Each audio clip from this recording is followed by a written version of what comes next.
जैसा कि मैंने अपने पिछले वन पीस के वीडियो में बोला था, मैं वन पीस के वानो आर्क पर एक डेडिकेटेड वीडियो बनाऊंगा और आज की इस वीडियो में हम सिर्फ वानो आर्क पर ही बात करेंगे। मुझे पता है हर बार की ही तरह मैं इस बार भी इस टॉपिक पर लेट वीडियो बना रहा हूँ, क्योंकि मैंने पहले ही ये सोच रखा था मैं वानो आर्क तभी देखना स्टार्ट करूँगा जब इस आर्क का फाइनल एपिसोड रिलीज होगा। और वानो आर्क वन पीस का अब तक का सबसे लंबा आर्क है, जो कि अगेन 4 अलग एक्ट्स में डिवाइड है। तो इसी वजह से मैं पिछले 1 महीने से सिर्फ वन पीस का वानो आर्क कंप्लीट करने में लगा था और अब जाकर मैंने इस आर्क को कंप्लीट किया। तो अब बिना किसी देरी के वीडियो को स्टार्ट करते हैं।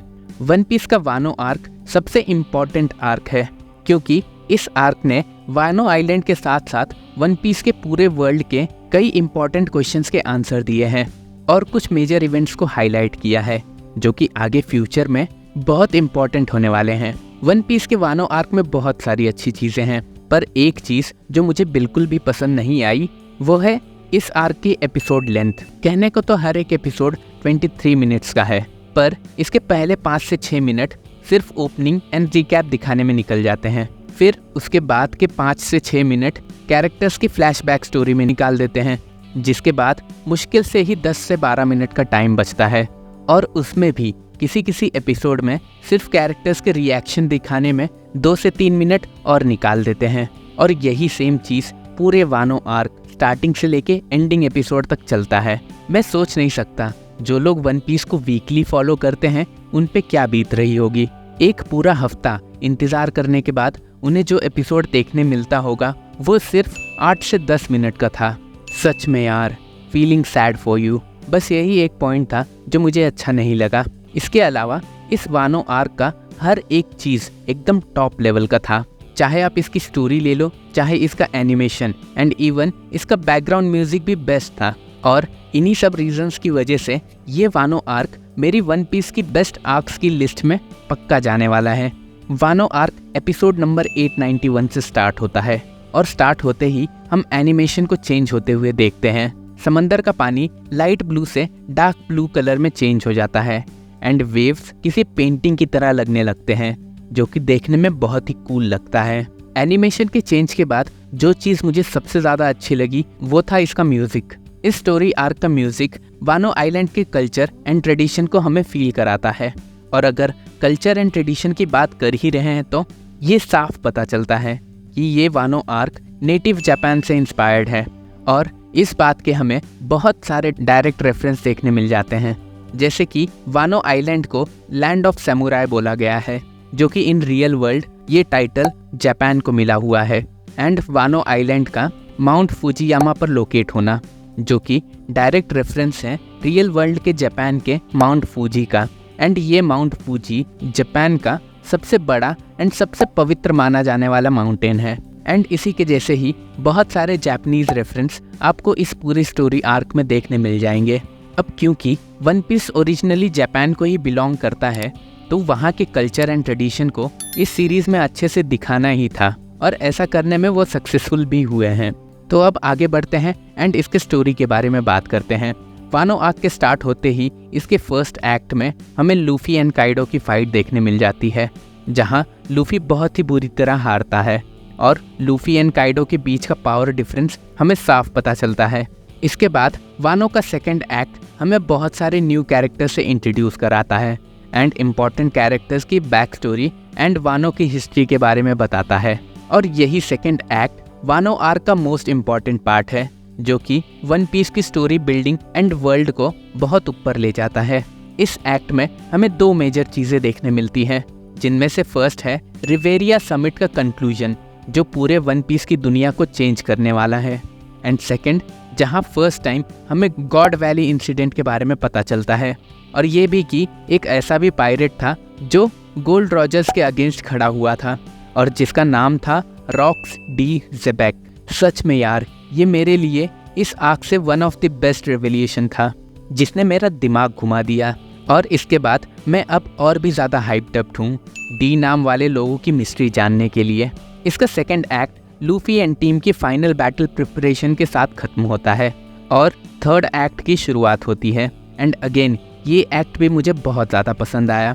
इस एक्ट में हम कोज़ुकी ओडेन के बारे में जानते हैं। कोज़ुकी ओडेन कौन था, क्या करता था और उसके क्या रिलेशंस थे white beard and gold Rogers के साथ में, और ये दोनों ही ओडेन की क्यों इतनी रिस्पेक्ट करते थे। ये सारी चीज़ें हमें इस एक्ट में दिखाया जाता है। कोज़ुकी ओडेन की जर्नी की शुरुआत एंड न्यू वर्ल्ड को एक्सप्लोर करते देखना मुझे बहुत अच्छा लग रहा था। इस एक्ट में ओडेन कैसे वाइट बियर्ड एंड रॉजर्स से मिलता है और कैसे रॉजर्स के साथ लास्ट आइलैंड तक पहुंचता है जहां वन पीस है, ये दिखाया है।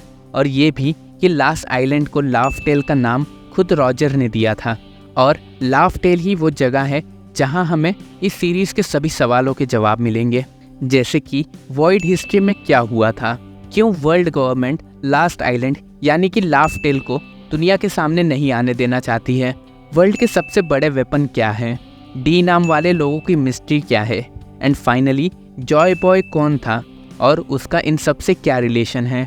ओडेन के इस शानदार जर्नी के खत्म होने के साथ ही ये पूरा एक्ट फिर से वानो पे फोकस करता है और दिखाता है कैसे ओरोची एंड काइडो ने मिलकर वानो को बर्बाद किया है और कैसे ओडेन उनसे लड़ते हुए अपनी आखिरी सांस लेता है।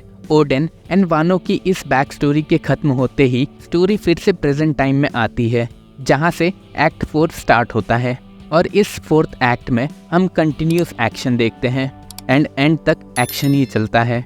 अब इस पूरे आर्क में जहां भी हमें एक्शन देखने मिलता है वहां का एनिमेशन एकदम ही टॉप लेवल का था और न जाने कितने ही ऐसे ब्यूटीफुल शॉट्स देखने मिल जाते हैं जिन्हें हम एज अ वॉलपेपर यूज कर सकते हैं। ऐसे कुछ पीक मोमेंट्स के एनिमेशन की जितनी भी तारीफ करूं वो कम होगी, और सिर्फ इस एनिमेशन एंड शॉट्स के लिए ही हम बार बार वानो आर्क देख सकते हैं। अब अगर फाइट्स की बात करूं तो मुझे सबसे ज़्यादा Kaido and big mom versus Luffy, zero, kid and law की फाइट ने सबसे ज़्यादा इम्प्रेस किया, और जिसके बाद ऑब्वियसली सबसे बेस्ट रहा लूफी का गियर 5 एंड जॉय बॉय में ट्रांसफॉर्म होना। जॉय बॉय वाले एपिसोड को मैंने बहुत ज़्यादा एंजॉय किया। लूफी के जॉय बॉय में ट्रांसफॉर्म होते ही जो फाइट वो कर रहा था उसमें मैं अपनी हंसी को कंट्रोल नहीं कर पा रहा था, और इसीलिए मैं बोलूँगा कि इसने अपने नाम को जस्टिफाई किया है। सच में जॉय बॉय, जैसा नाम वैसा काम। वन पीस के इस पूरे वानो आर्क में बहुत सारे ऐसे मोमेंट्स हैं जहाँ पे कुछ ऐसे वर्ड्स सुनने मिलेंगे जो कि डायरेक्टली हमारे हिंदू कल्चर एंड गॉड्स के नाम से लिए गए हैं, जैसे कि बिग मॉम का इंदिरा अटैक जो कि लाइटनिंग रिलेटेड अटैक है। फिर था काइडो का वज्र अटैक जो कि अगेन हिंदू गॉड इंदिरा का वेपन है, और एट द एंड हम लूफी को कैसे भूल सकते हैं। लूफी का पूरा गियर 5 का रिप्रेजेंटेशन हमारे बजरंग बली जी से इंस्पायर्ड है, और लूफी का फाइनल अटैक नेम भी बजरंग गन था, जिसे देखकर मुझे बहुत अच्छा लग रहा था। अब जहाँ भी बजरंग बली खड़े हों उनके आगे भला कोई कैसे खड़ा हो सकता है, और ठीक उसी तरह बजरंग बली के नाम वाला अटैक काइडो को हरा देता है और जीत हमारे लूफी की होती है। इसी फाइट के एंड के साथ वानो काइडो एंड ओरोची के आतंक से फ्री होता है और एक बार फिर से अपने आप को खड़ा करने में लग जाता है, एंड पूरा वानो आर्क लूफी के वानो को गुड बाय कहते ही कंप्लीट हो जाता है, एंड लूफी एंड उसकी टीम अपने नेक्स्ट डेस्टिनेशन की तरफ आगे बढ़ते हैं। इसी के साथ मैं भी अब इस वीडियो को यहीं पे रोकता हूँ। वन पीस का ये वानो स्टोरी आर्क मुझे बहुत सारे रीजंस के लिए याद रहेगा और ये मेरे फेवरेट आर्क्स की लिस्ट में होगा। अगर आपने वन पीस का ये वानो आर्क देखा है तो आपको ये कैसा लगा, वो क्या था जो कि आपको इस वानो आर्क में अच्छा लगा, और वो कौन सा एक रीज़न होगा जिसकी वजह से ये आर्क आपको याद रहने वाला है। एंड ऑफ कोर्स इसमें लूफी का गियर 5 मेंशन मत करना, गियर 5 के अलावा कोई और रीज़न हो तो उसे कमेंट करना, वरना गियर 5 तो सभी को याद रहने वाला ही है। तो मुझे ये सारी चीज़ें कमेंट्स में ज़रूर बताना, मैं आपके कमेंट्स का वेट करूँगा। आज की ये वीडियो आपको अगर अच्छी लगी हो तो इसे लाइक एंड शेयर करना। आगे भी ऐसे वीडियोस देखने के लिए इस चैनल को सब्सक्राइब भी कर देना। मैं आगे भी ऐसे वीडियोस लाता रहूँगा। तब तक के लिए keep imagining, take care, bye bye and जय हिंद।